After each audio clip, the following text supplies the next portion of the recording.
So back to the book here, we get to talk a little bit about the company, the company that this is about, Calley Company. And a company of soldiers, generally around 150 people. And you'll have generally you'll have three platoons in there. So your platoons are going to be 40, 50, maybe 60 people. Sometimes it's actually a lot more flexible than people realize. Sometimes an army company will have 5 platoons, but generally 3 platoons is what they'll have. So, we're talking here probably about 150 guys in Calley Company. And they're guys, they lay out, they kind of go into a quick background of the different guys. And really what it ends up showing you is a cross-section of America.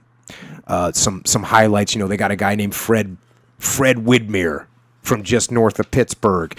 You got a guy named Kenneth Hodges from Dublin, Georgia, a farmer's boy. You got a guy from Portland, Oregon named Greg Olson, who's a Mormon, a devout Mormon. And from a good family. You got another guy named Harry Stanley from Gulfport, Mississippi, who was brought up by his mom, who believed in hard work, school, and church on Sundays.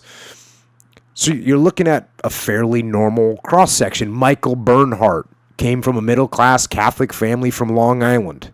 So you got just the troops are just a cross-section.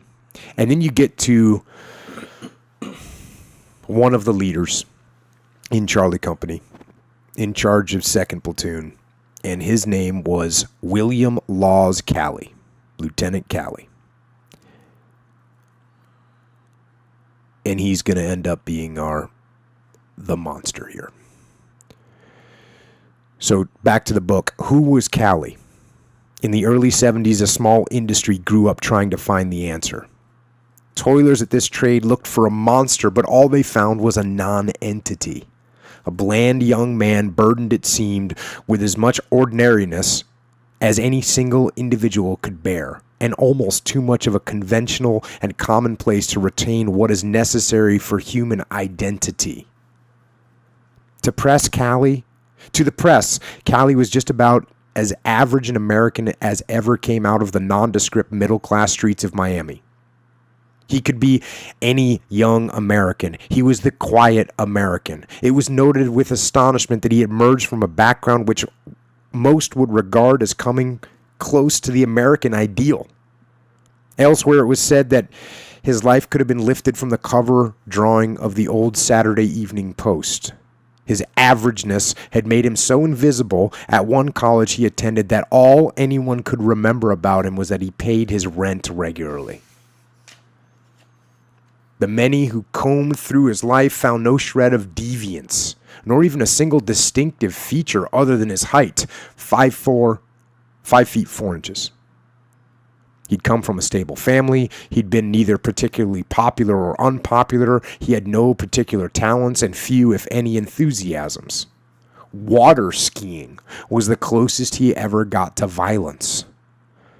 Throughout a long education, he'd shown no aptitude for learning. His college career simply fizzled out.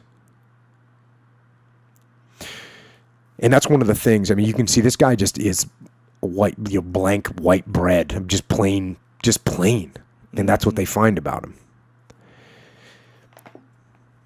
Now, the company itself, they say, back to the book, Calley Company was very average. So Calley Company actually reflects Calley in the fact that Calley Company as a whole is pretty normal for a company of Army soldiers in Vietnam. An investigation ordered by the Army Chief of Staff in 1970 revealed that 87% of Calley Company's NCOs were high school graduates, nearly 20% above the Army's norm. Most of the men in Calley Company were between 18 and 22 years old. Nearly half the company was black. The Peers report concluded that there was little to distinguish Calley Company from other rifle companies. The men were generally representative of the typical cross-section of American youth assigned to most combat units throughout the Army. They brought with them the diverse traits, prejudices, and attitudes typical of the various regions of the country and segments of society from whence they came. Normal people. And why it's important to remember that as we dive into this and as this story develops, you're going to see these normal people do completely demonic things.